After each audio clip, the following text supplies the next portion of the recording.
I was researching mystery and police stories, and it sparked some interesting ideas. I learned about howcathcem as a parallel to whodunnit, and that got me thinking about True Detective in my Pluto video. There is a hole in my video on Pluto, and I aim to fill that in this video. Spoilers for True Detective and Erased. Based on my research, there are three main types of mysteries. The first is a whodunit, which is described as a variety of detective fiction in which the puzzle regarding who committed the crime is the main focus. But under that, there are two more types: clueless mystery and fair play whodunit. In a fair play, the audience is given all the clues ahead of time and is allowed to solve the mystery before the reveal. In a clueless mystery, the audience isn't given any clues ahead of time and they are just in for the ride. The third type isn't under whodunit, it is howcathcem. Here, the audience knows who committed the crime, and the focus of the story is how the criminal will get caught. In my Pluto video, I didn't include the clueless mystery. I said that a mystery should be solvable by the audience before the end, but that isn't the case with True Detective. TD is a mix of clueless and fair play mystery.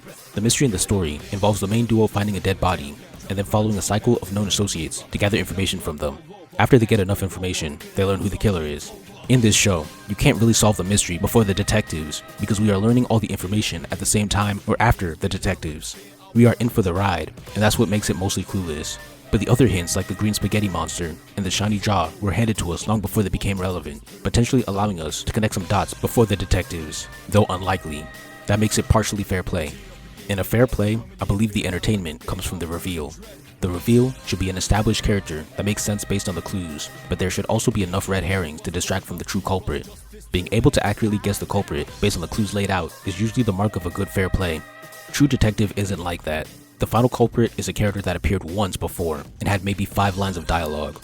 Most of the important clues that led to him weren't usable or available until it was time for the reveal. So what's the appeal? I think the appeal for this show is how logical the process of chasing the leads was. The way the web unraveled was interesting. You have a dead body, then the duo interviews people related to the girl. They get a story and hear names in those interviews. Then they interview those names and more pieces of the big story are put together. The cycle continues until the puzzle pieces form a big picture and potentially reveal a suspect. The way the story behind the murder is slowly unveiled and the way the detectives slowly uncover the mystery is the appeal in this type of mystery. Erased is actually a two-pronged attack in my opinion. It's a fair play whodunit and a howcathcem at the same time. The whodunit is in play with the question of who was the murderer in the past. The audience is given multiple suspects, clues, and red herrings long before the reveal. The howcathcem is in play when the main character is planning how to stop the murders that will happen in the future. He remembers approximately when and where each of the victims were found, and he comes up with strategies to prevent their deaths. Instead of how do we catch them, it's how do we save them. That is part of what makes Erased such a great mystery show. Let's bring it back to Pluto. So we have a clueless mystery, fair play whodunit, and howcathcem. Where does Pluto fall, and does it succeed in bringing out the appeal of its type of mystery? Let's find out. I'd have to put Pluto in the closed mystery category, because we aren't able to solve the mystery before Gehito. We get the clues at the same time as him, and we aren't given a list of suspects to choose from. The final culprit is a robot we've never met before. Here's a quick explanation on screen of what I mean by that. So, is the process of Gehito uncovering the mystery interesting? No, he's just handed the answers half of the time. Furthermore, Abula, one of the culprits, already exposed himself. At the end of episode 3, he's talking to a robot, who was quickly shown with electrical horns, the signature of the murderer. To add insult to injury, Abula calls this robot by his name, Pluto, and then he comes out of the water, we see his horn, and Abula tells him to track down Adam. So before Gehito even solves the mystery, we know for a fact that Abula is one of the bad guys.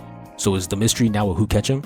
Technically not, because Gehito is still clue hunting like a whodunit until episode 6, despite the audience knowing the answer already. Does it at least have the appeal of a howcathcem? No. Gehito dies before he can even do anything with the information on who the culprit is. At that point, the mystery side of the story dies, and Adam goes to fight Bora.